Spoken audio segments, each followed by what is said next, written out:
Agency ప్రాంతమైన రాజవొమ్మంగి మండలం కిండ్ర పంచాయతీలో గల కొత్త కిండ్ర, చాపరాతిపాలెం, దామనపాలెం గ్రామాల్లో గత నెల 25వ తేదీన కురిసిన అకాల వడగళ్ల దాటికి సుమారు 300 ఎకరాల పైబడి 110 మంది రైతులు ప్రధాన జీవనాధారం జీడి మామిడి పంటను కోల్పోవడమే కాక ఇమేజ్ న్యూస్లో వచ్చిన కథనానికి పై అధికారులు స్పందించి ఈరోజు జీడి మామిడి తోటలను పరిశీలించడానికి ఏవో చక్రధర్, విఏ, ఏ శాంతి ప్రసాదులు, సర్పంచ్ సత్యనారాయణ, గిరిజన సంఘ నాయకులతో కలిసి జీడి మామిడి తోటలను పరిశీలించి పై అధికారుల దృష్టికి తీసుకెళ్లి వడగళ్ల దాటికి బెరడు కోల్పోయిన చెట్లు తిరిగి పునరుద్ధరణ జరగడానికి కొరకు హార్టికల్చర్ వారితో చర్యలు చేపడతామని ఏవో చక్రధర రైతులతో అన్నారు.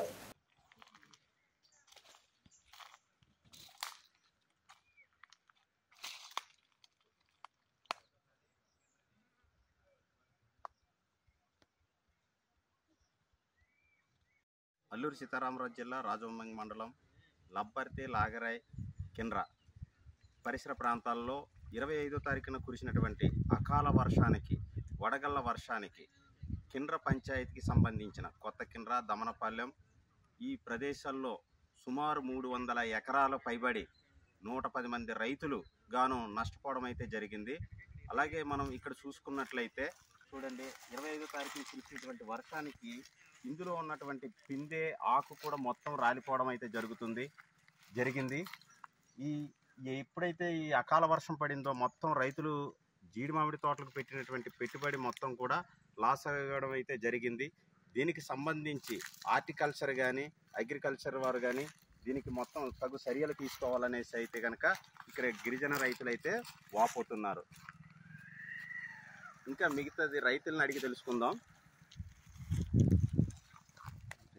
మాది అల్లూరి సీతారామరాజు జిల్లా రాజవొమ్మంగి మండలం కిండ్ర పంచాయతీలో కొత్త కిండ్ర, దమనపాలెం, చాపరాతిపాలెం 3 గ్రామాల్లో మొన్న రీసెంట్గా 25వ తారీఖున కురిసినటువంటి వడగళ్ల వర్షానికి మా యొక్క రైతులు చాలా తీవ్రమైన ఇబ్బందులకి గురయ్యారు. మరి ముఖ్యంగా చూసుకున్నట్లయితే మా గిరిజన రైతులందరికీ కూడా ఈ జీడి మామిడి తోట మాత్రమే ఆధారం. అయితే ఇప్పుడు ప్రభుత్వాలు ఏమీ కూడా మరి దీనిపైన ఇన్సూరెన్స్లు కానీ ఏమి కానీ లేవు అని అంటున్నారు. దీని మీద చూసుకున్నట్లయితే మేము ఇటు వలసకి వెళ్ళటానికి కూడా మరి ఇబ్బందిగానే ఉంది. అలానే ఈ భూమిని పట్టి మరి వదలలేము. మరి తీవ్రమైన ఈ వడగళ్ల వర్షానికి మా చెట్లు కూడా చనిపోయేటువంటి స్థితికి చేరుకున్నాయి.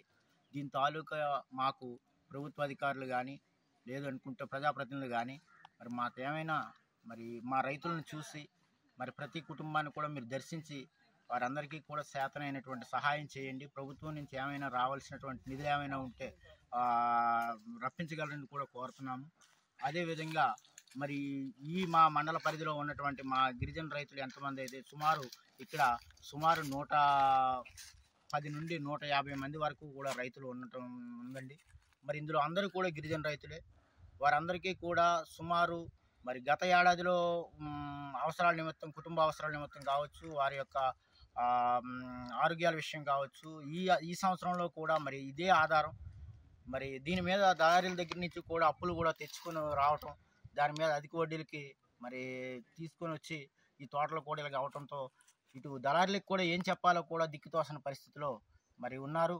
అదేవిధంగా మరి ఎందరో మరి వీటిని చూసి మరి ప్రాణాలు కూడా మరి అరిచేతిలో పెట్టుకొని ఏం చేయాలనేటువంటి దిక్కుతోసని పరిస్థితులు ఉన్నారు. కనుక అధికారులే వీరిని ఆదుకోవాలని కోరుతున్నాం.